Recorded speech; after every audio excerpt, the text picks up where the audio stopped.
आणि यानंतर बातमी एका अपघाताची आहे। सांगली जवळच्या कोल्हापूर रोडवरती असलेल्या अंकली पुलावरती कारचा विचित्र अपघात झालाय।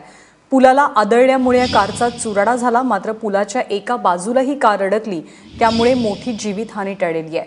कुलदीप माने आपले प्रतिनिधी आपल्या सोबत आहेत। कुलदीप, हा ॲक्सिडेंट, हा अपघात नेमका कसा घडला आणि काय अधिक माहिती मिळतेय?